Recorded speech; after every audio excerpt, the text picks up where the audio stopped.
running the track like Darlington.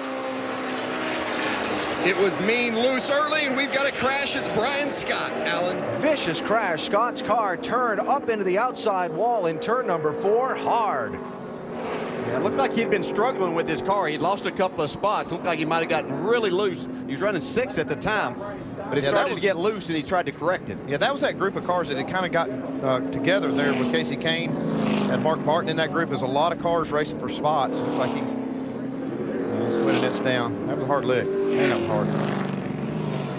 See Brian beginning to extricate himself from the car. Boy, that car took a hard right.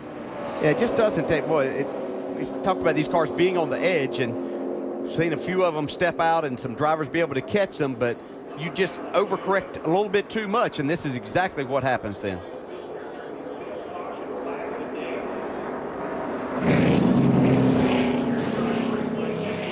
Right side of the screen. We had a car on the outside. That literally sucks your car around. You can see.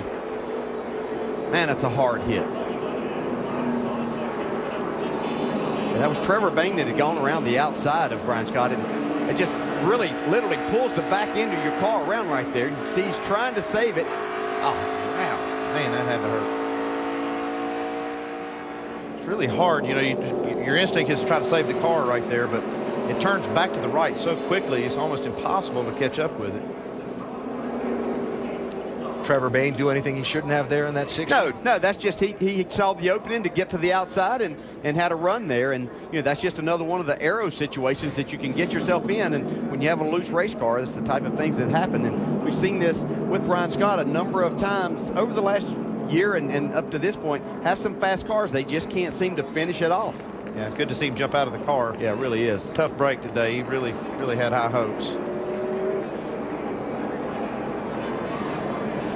So the crash coming just as we approach the midway point of the race. The pit lane is going to be open this time for... they just changed their mind on that because they have an ambulance driving across the front of the opening to pit lane to take Brian Scott for the mandatory trip to the medical center for a checkup. See, they're going to keep it closed one more lap. Well, what they're going to do is they're going to bring the cars down the pit lane so they're not driving through that debris field where Scott's car slid across from the wall to the apron, and not allow the cars to stop in their pit boxes. Just give the safety and cleanup workers a little room to get this debris picked up. Last thing you want to do, right, is put on a fresh set of tires on the pit stop and then go run through all that metal while they're trying to clean it up. Yeah, especially when you're only limited to so many sets of tires. You don't want to use one up running over some debris.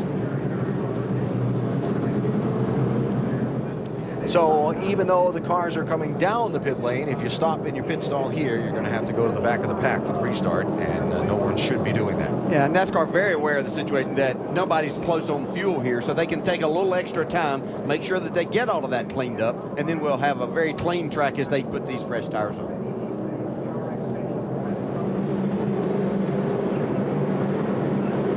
So crews have a minute before they'll have to go to work. 5th caution of the race.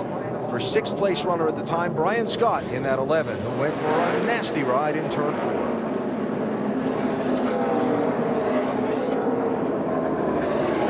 You see that right there, that kind of lick, that safer barrier has really done a lot to reduce that energy that the driver absorbs in this kind of a crash. Yeah, safer barrier and the Hans device, two of the best things that ever happened in this sport.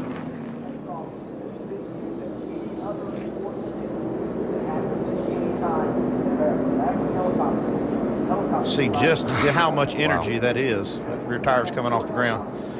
Let's go down to Tim Brewer in our ESPN Tech Garage. Tim? Andy, when that car pulled to the outside, what happened? The airflow that's coming down the right side of the car is all affixed to the rear spoiler right here. But when the car pulls to the outside, what happens? The air comes around that, alleviates all the downforce off the right rear of the car. Another contributing factor, the left rear spring, they're running very little left rear spring in the car, but a tremendous amount of right rear spring. And when you're going through the corner, after the air pressure builds up, it really abuses the tire because this spring is about 1,000 pounds, and it only suspension, the deflection is sidewall of the tire, it really abuses that thing. And when you're on the borderline getting through there, a little bit of air off the rear of the car really upsets the car. Alan? Hey, Tim, you bring up a really good point. You know, these cars are designed to go left only, and that's, you know, when they do hook to the right, it really is violent, and they're not designed to do that, and it's really hard for the drivers to keep up with it.